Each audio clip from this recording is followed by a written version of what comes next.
Good day everyone, welcome to my channel. So in this video we will create a program and discuss that will ask the user to give a price of an item and its quantity, and then our program will solve the bill to be paid by the customer using C++ programming language. Before we start, I would like to say thank you so much to all my viewers, silent viewers, and supporters in my channel. Thank you for watching my videos. If you are new with my channel and then you like this video, please hit the like button. Don't forget to share, and please support my channel guys by clicking the subscribe button. So let's begin. You may click the notification bell so that you will be notified with my newly uploaded video.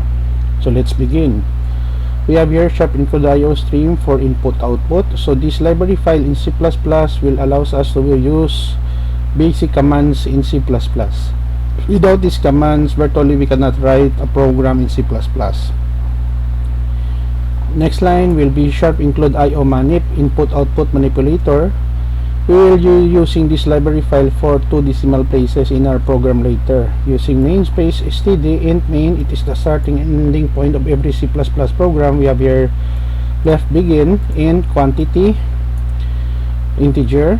So when we say integer, it refers to a data type that can accept only whole number, positive and negative number including 0. We initialize with 0, double price, double amount, which has a real value, which has a decimal places.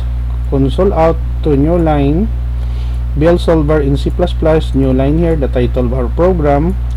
Enter price of item will be stored in our variable price here in console in.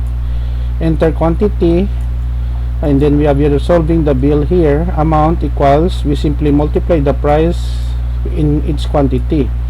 New line here, and then bill fix, and then set precision to, we set to decimal places. So the command fix and set precision can be only used when we declare this sharp include.io manip input output manipulator amount. So we will have 2 decimal places on the value which is in US dollar. New line here, and a program which informs the user that the program has been ended. New line, and then right curly bracket to close the body of our main function. Don't worry guys, because I will put a link in the video description where you can download the complete source code of our tutorial video for today. Let us go to our dev C++ that I'm using. It is free to download and use in the internet. Execute, compile and run. Okay, our program is running right now. Bill solver in C++, enterprise of an item. Let's say we have 5.67, quantity is 10. So the bill should be paid by our customer is 56.70 US dollars and a program. Another example, let us run. Bill solver in C++, enterprise of an item. Let's say 234.78, quantity, let's say we have 9. So the total bill to be paid by the customer is $2,113.02 and a program. Okay guys, so this is the end of our tutorial video on bill solver in C++ programming language. I hope that you have learned something new in this tutorial video.